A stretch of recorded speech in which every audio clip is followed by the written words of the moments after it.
going to be working the problems here for 7-2 right triangle trigonometry. And let's get started.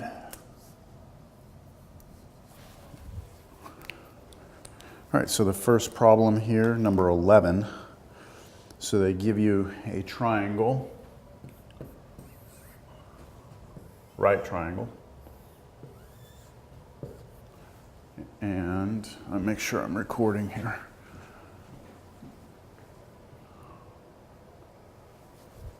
Yep, looks good. All right, so they give you a right triangle. They give you theta here, 12 and 5. And they ask you to find the value of the 6 trig functions for this angle. So we want sine theta, cosine theta, tangent theta, cosecant theta, secant theta, and cotangent theta. So in order to do this, we're going to need all 3 sides of the triangle. So let's call this side C, and let's use the Pythagorean identity that 12 squared plus 5 squared must equal C squared. So we get 144 plus 25 equals C squared. And then adding those two together, you get 169 equals C squared. And if you take the square root on both sides, you get 13. So C is 13. So this number is a 13. This is a Pythagorean triple because these are all integers. That's irrelevant, just pointing it out. So sine of this angle is the opposite side over the hypotenuse. So remember SOHCAHTOA. Okay, sine is opposite over hypotenuse, so you get 5/13. Cosine is adjacent over hypotenuse, so 12 over 13. Tangent is 5 over 12, that's opposite over adjacent. And then these are all just the reciprocals. So cosecant is the reciprocal of sine, secant is the reciprocal of cosine, and cotangent is the reciprocal of tangent. That's it. That's number 11. Number 13. Same story here. You're going to give us a right triangle. And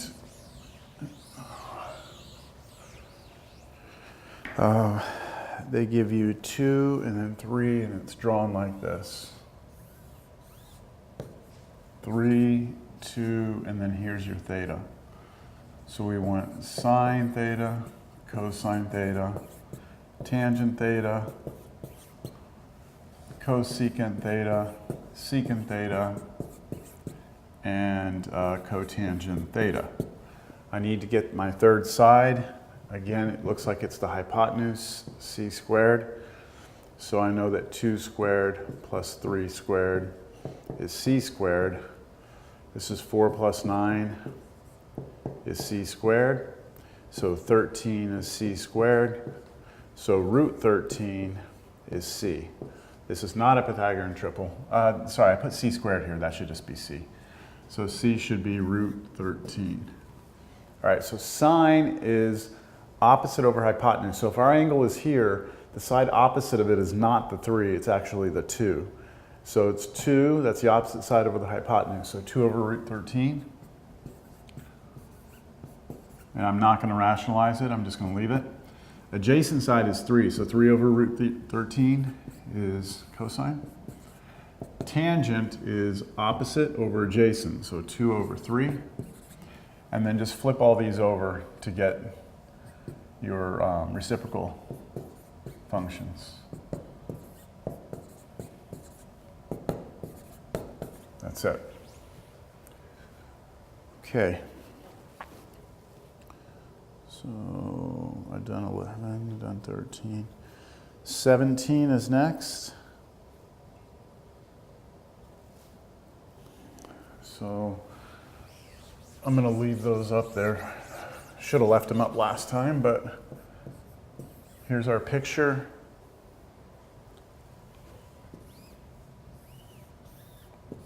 Theta 1 and then root 2. And we want the 6 trig functions. So we're going to figure out what this side is. Again, we'll call that c because it's the hypotenuse. I know that 1 squared plus root 2 squared must equal c squared. So 1 plus root 2 squared is just 2. And so I get 3 equals c squared.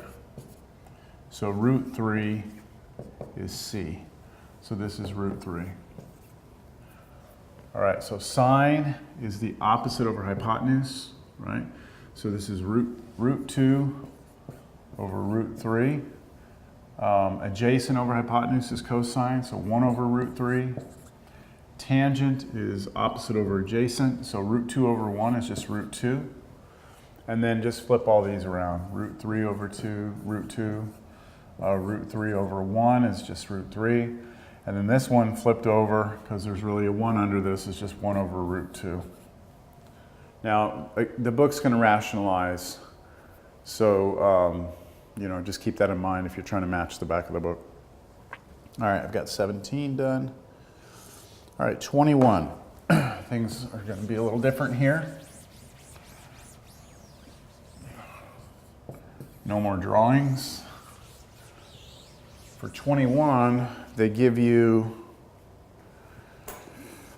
that sine of theta is 1/2. They give you that cosine of theta is root 3 over 2. And says, find the exact value of the 4 remaining trig functions here. So there's a couple of ways we can do this. Let's draw a right triangle.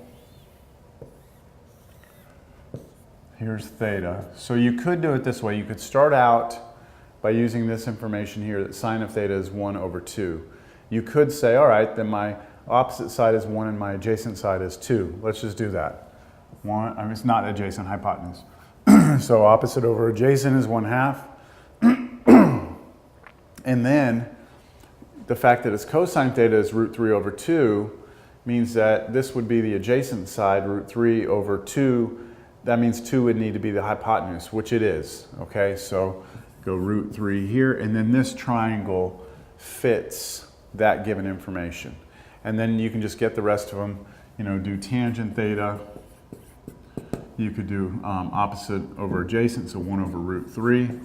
And then the remaining 3 trig functions. Cosecant theta is just flipped, so it's just 2. Secant theta, the reciprocal of this, is just flip that over, and then cotangent is flip that over. That's one way you could do this. Another way you could do it, all right, give you the same results, is to use the fact that sine of theta is 1/2, and you could put this 1/2 here and 1 here. So if you do opposite over hypotenuse, you still get 1/2 over 1, which is 1/2. And then for cosine theta is root 3 over 2, you could put root 3 over 2 here. Root 3 over 2 over 1 is just this. And then from there, you can get all the other trig functions. Now, let's just look at the tangent, okay? Tangent would be this over this. So tangent theta, this would be 1/2 over root 3 over 2. These look a little different, but if we just reciprocate this, flip it up, division is multiplication of the reciprocal. So the 2's cancel and you get 1 over root 3. So it's the same thing. I'm just showing you, you could have set it up, you know, 2 different ways. All right, that's 21.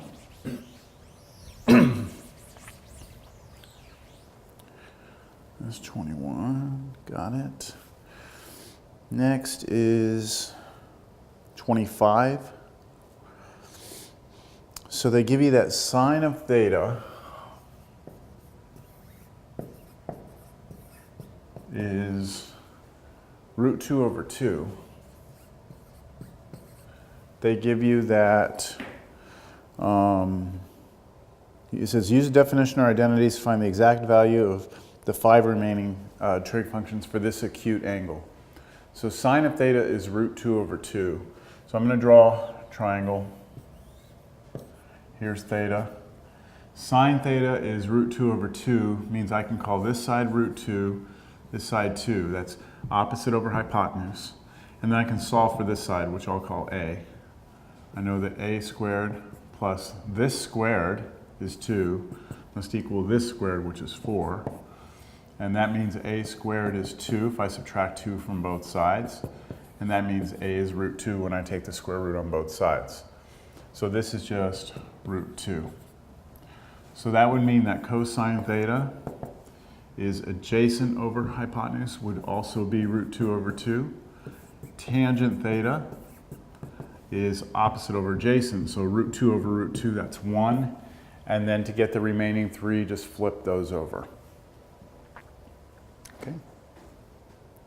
25 is done. 27, cosine theta is 1/3.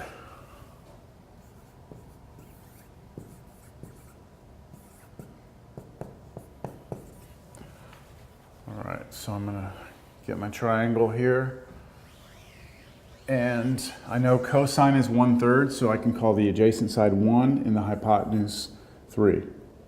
And then I can solve for this side, I'll call it b.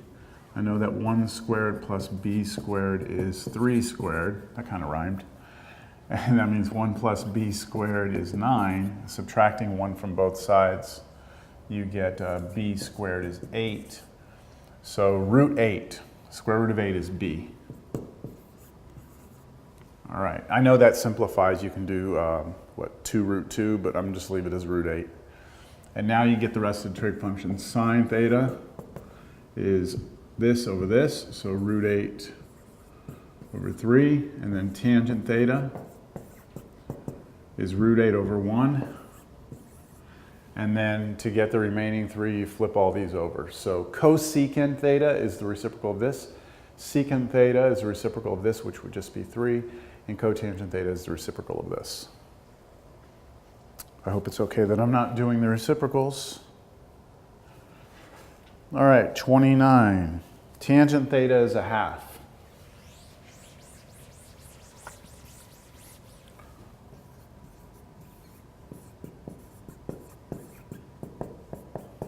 Okay, tangent theta is 1/2. Come in here, draw my right triangle again. 1, 2, theta, right? Opposite over adjacent. And then I figure out what this side is, c. So 1 squared plus 2 squared is c squared. And that means 1 plus 4, that's 5, is c squared. So root 5. And now you can get all the trig functions. I don't think I need to go through this. Sine is this over this, cosine is this over this, tangent we already have, and then flip them all over. 35. Cosecant theta is 2.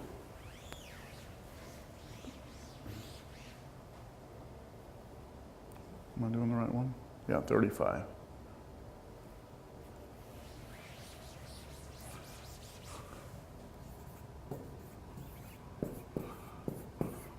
All right, cosecant theta is 2, which remember 2 is really 2 over 1. Now, cosecant is the reciprocal of sine. Here's your SOHCAHTOA. So sine is opposite over hypotenuse. Cosecant is the reciprocal, so it should be hypotenuse over opposite. So if I draw my right triangle, here's theta.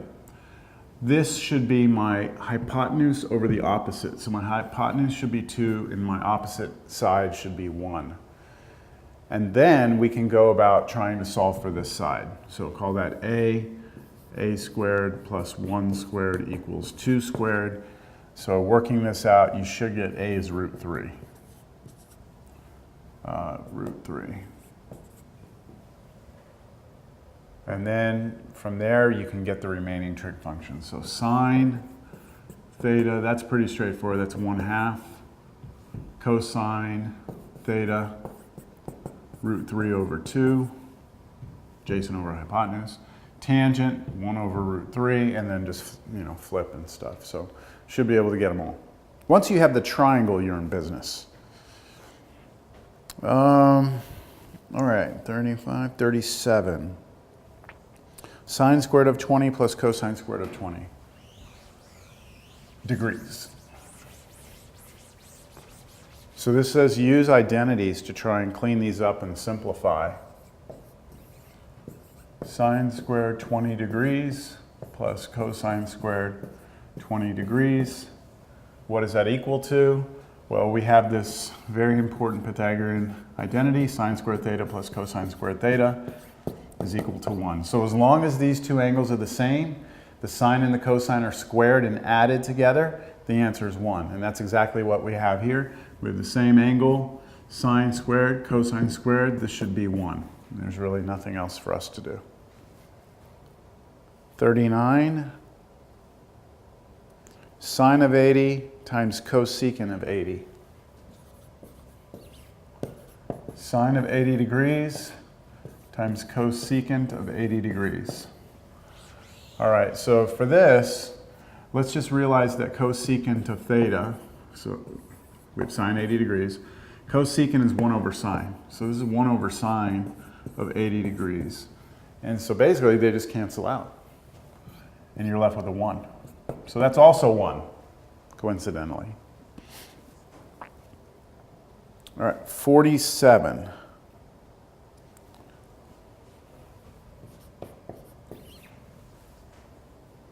One minus cosine squared of 20 degrees minus cosine squared 70 degrees. So I did one like this in class.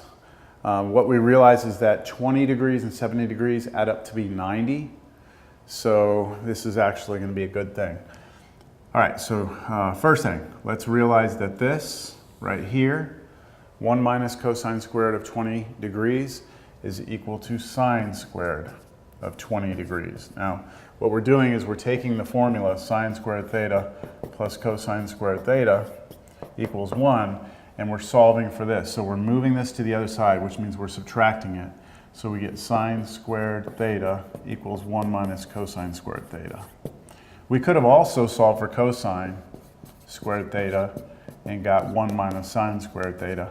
It's just good to know that these two formulas come from here. We're going to use this one right here, and we're going to replace 1 minus cosine squared of 20 degrees with sine squared of 20 degrees. Minus cosine squared of 70 degrees. All right, now at this point, we can use some identities, specifically, let's see, if we have, this is on page 526, they were the complementary angles, angle theorems. So since these two add up to be 90, we have, let me write it down over here. We have sine of theta, this is one of our identities, sine of theta is equal to cosine of 90 degrees minus theta. So I'm going to use that formula right there. I'm going to rewrite sine of 20 degrees as cosine of 90 minus 20. So just replacing theta with 20 degrees.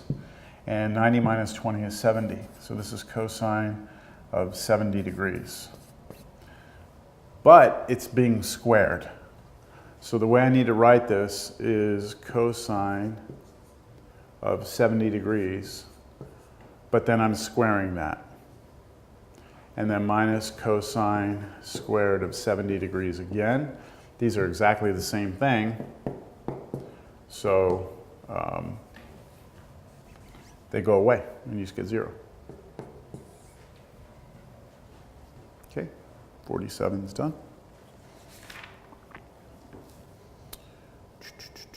49.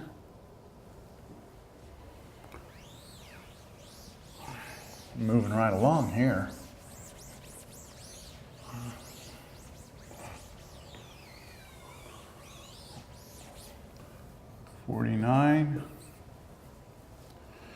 Tangent of 20 degrees minus cosine of 70 degrees over cosine of 20 degrees.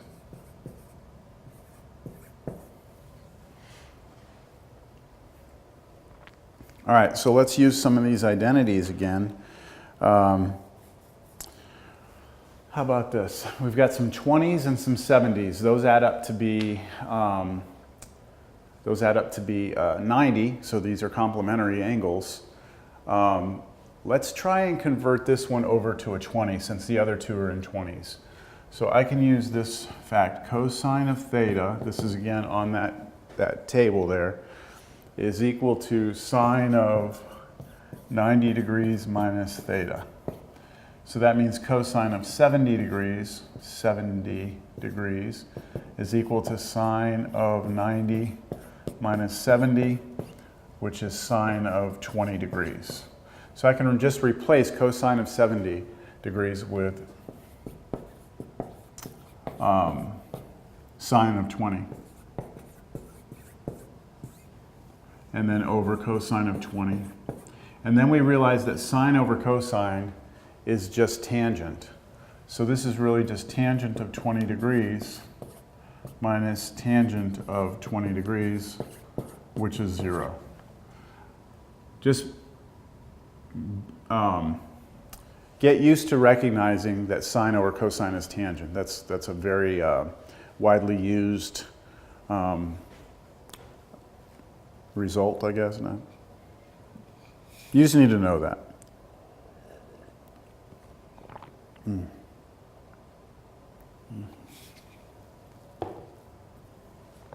Good stuff. Where am I at? 49. I need to do 51. Okay, tangent of 35. Number 51. Tangent of 35 degrees times secant of 55. Those are complementary. 55 and 35 add up to be 90. And then times cosine of 35 degrees. What does that equal to? All right, so I see two 35-degree angles. I see one 55-degree angle. So let's convert this over.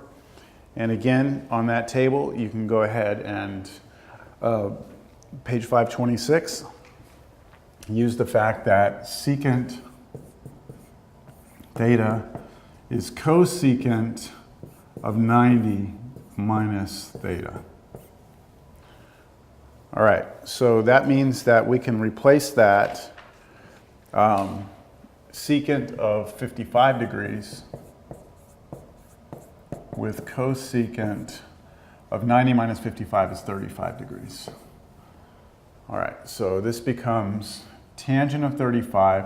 I'm going to rewrite tangent as sine over cosine. You'll see why I'm doing this in a second. I'm going to rewrite this secant of 55 as cosecant of 35. And keep in mind that cosecant is 1 over sine of 35, right? So cosecant of 35 degrees is the same as the reciprocal function, 1 over sine of 35. So I'm going to put that here. Then times cosine of 35 degrees. And what you'll see is some good things happen. Cancel, cancel, cancel, cancel. All that's left is 1. They're just getting you to mess with these. The fact that we're getting 1 and 0 all the time is just, that's the way the problems are set up. It's not always going to be that way. Okay, so use the complementary angle theorem, and then rewriting tangent as sine over cosine. Cancel things out. We're in business. 53.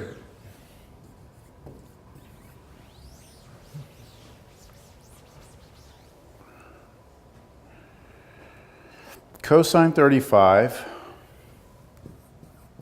degrees sine times sine of 55 degrees, so that's multiplication in between the two, plus cosine 55 degrees times sine of 35 degrees. All right, so I've got two of these trig functions have 35, two of them have 55, so I get to choose which one. I'm going to convert all my 35s to 55s. So using the complementary angle theorem, I don't think I need to write this again because we've done it several times.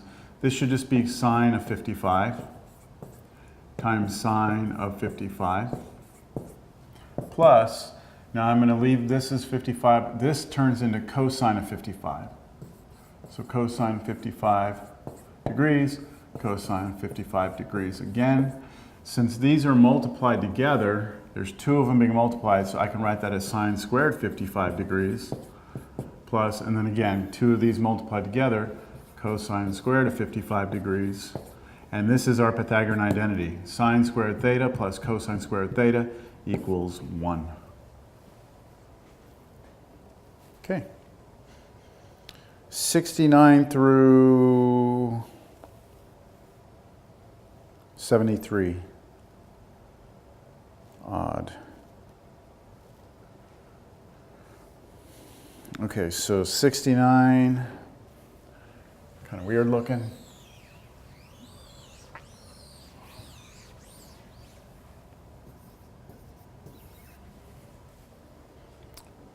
Okay, it gives you square root of 49 plus x squared. Then it gives you if x is equal to 7 tangent theta. This is actually something that we do in Cal 2. That's why we're doing it here. Okay, simplify the expression for the given value of x. Assume that the angle is acute. So here's what we want to do. We want to take this expression. We want to replace x with this. I know you might be asking yourself, why in the world would I ever take an expression and replace a very simple variable like x with something more complicated? But this is used in Calculus 2 when we're doing what's called integration, and in particular a certain type of integration called trigonometric substitution. So we're going to basically take a variable and substitute the variable for a trigonometric expression, and good things happen when we do that. So let's rewrite this. This is 49 plus whatever x is squared. So I'm going to take this 7 tangent theta. That's now my x, and I'm going to square it. So this now becomes square root 49 plus, now I have to square this, right? So I have to square the 7, I get 49. And I square the tangent theta, so I'm going to write that as tangent squared theta. And that's all fine and dandy, but let's do a little bit more. I have a 49 and a 49 here, so I can factor out a 49.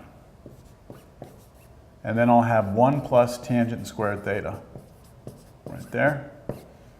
So distribute that back through, and you would get this. But 1 plus tangent squared theta is secant squared theta, one of the Pythagorean identities that we had. You can look this up in your notes. It's also in the book. Is that 1 plus tangent squared theta is secant squared theta. You can also write tangent squared theta plus 1. It doesn't matter what order these are in. So that means I can replace this in parentheses with secant squared theta. So I've got 49 secant squared theta. And look, I have multiplication between these two. So I can split this up into two roots. And the square root of 49 is 7, and the square root of secant squared, so the squared and the square root go away, you just get secant theta. So what we've done is we have found a way to rewrite this expression in a way that if we make the substitution, that expression turns into this.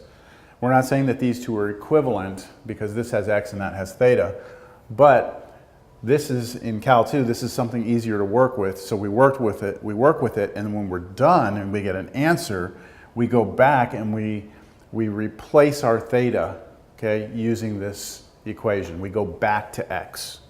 So it's kind of like we take a hard problem, take it into this new world where things are easier, and then once we get a solution, we take it back to the other kind of universe where it was difficult. Very common technique used in Cal 2. All right, so 71 is next. Same sort of thing. Notice in this one we replaced x with 7 tangent theta. Here in this one we're going to look at different expression here. Square root of x squared minus 36. And it says to replace this, if x is equal to 6, and then, negative 6, they want negative 6 secant theta.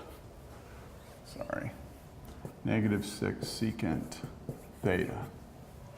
Double check that, make sure that I wrote it down right. Okay, so that's what they want us to do. Use that for x and rewrite that. So I'm going to go here, I'm going to rewrite this. I'm going to square the x, so I'm going to square this. Negative 6 secant theta squared minus 36. And now actually square this. So when you square it, you have to square the negative 6. Negative 6 times negative 6 is positive, 36. And then when you square the secant, you get secant squared theta, then minus 36. Again, they both have a 36, so I can factor out the 36. I'm left with secant squared theta minus 1. And now, remember this identity we just used. 1 plus tangent squared theta equals secant squared theta. If I take this, and I'm trying to look for something that looks like secant squared theta minus 1, here I have secant squared theta. If I subtract 1 here and subtract 1 here, the 1's go away here, so it means I just have tangent squared theta, is secant squared theta minus 1. So I can replace secant squared theta minus 1 with tangent squared theta. So this becomes root 36 tangent squared theta. And then you can take the square root of each one individually, 6 tan theta. And that's it. That's what we're looking for. All right, where am I at here? I lost my spot.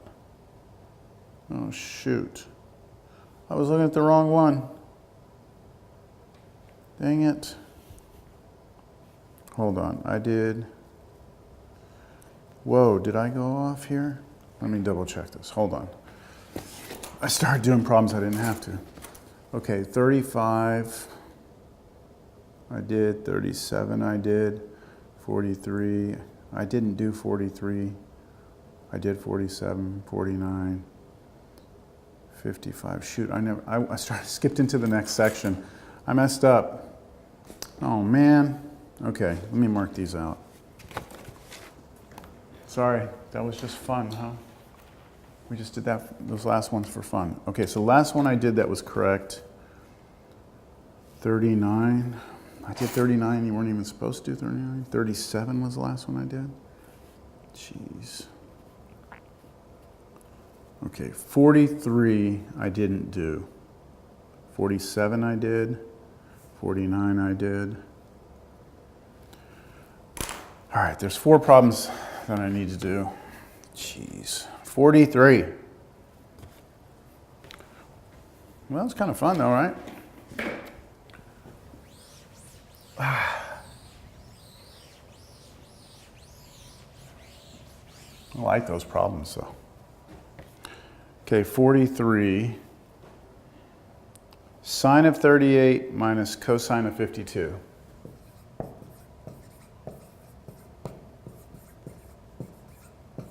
Okay, these are complementary angles because they add up to be 90.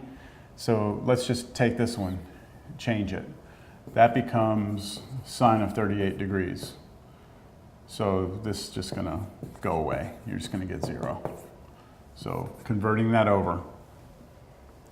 Straightforward, that was number 43. This time I will mark it out.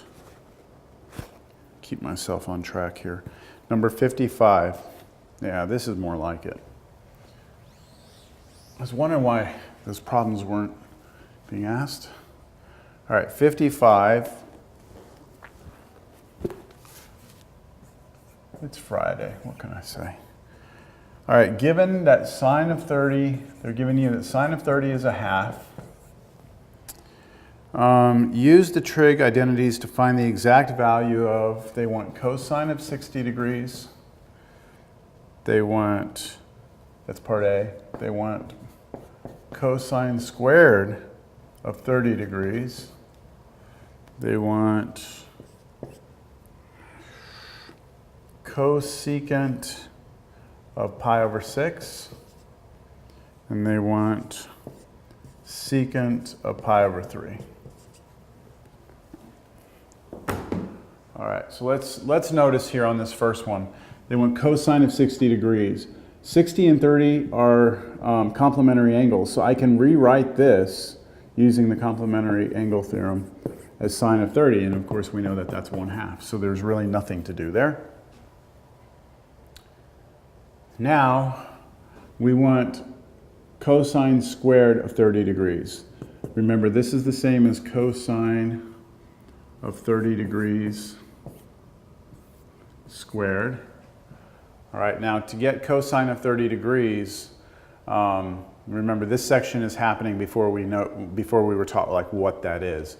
So to get cosine of 30 degrees, I could change it to sine of 60, but it's not going to help. So let's do this. Let's draw a right triangle.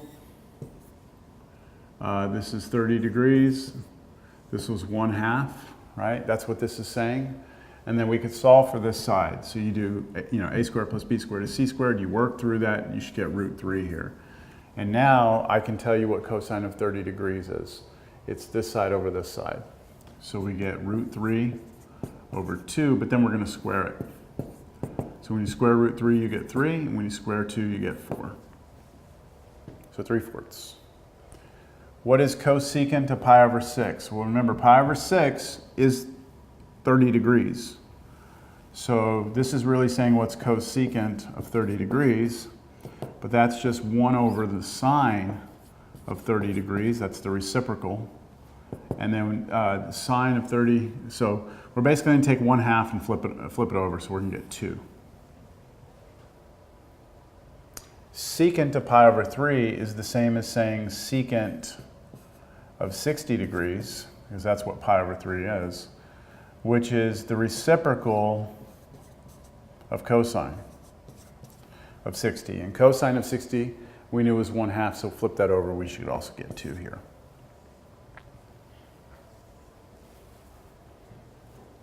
All right, that's 55. Let me mark this off. Very upset right now. Number 57. Oh, but 69 is on there, right? Oh, good, I did 69 already. Good, you were supposed to do that one. All right, so I only have one more left in this section. I'll be done. 57.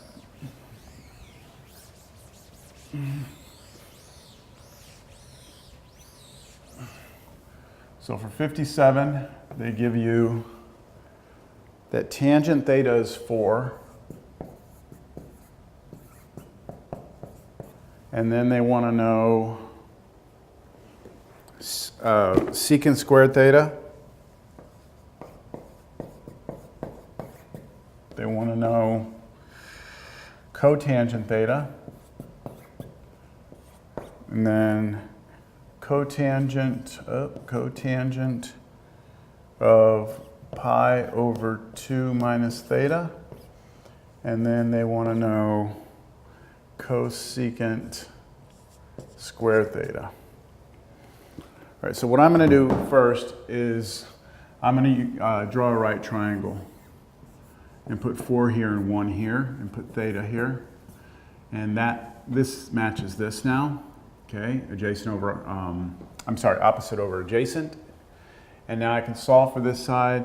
So this side plus this side, this side squared plus this side squared, that's 1 plus 16, that's 17. This should be root 17.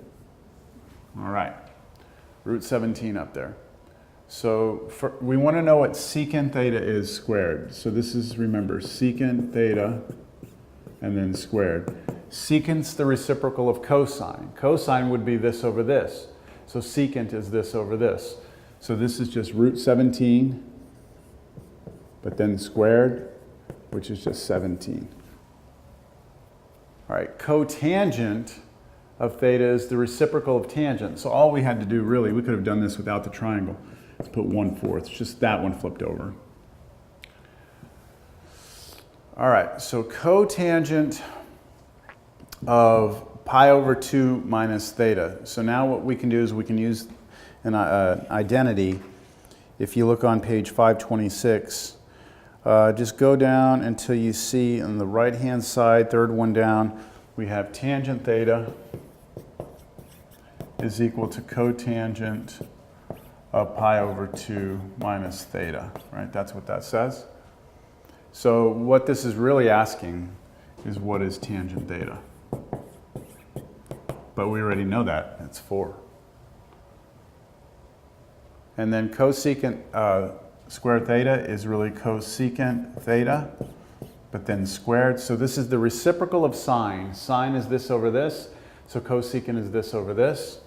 So we're getting root 17 over 4, but then we're going to square it. Square the top, you get 17. Square the bottom, you get 16. All right, I believe now I'm done with this section. Where did that go? Okay. All right, that's it for that one. Let's see, how long did that take me? That was 40 minutes.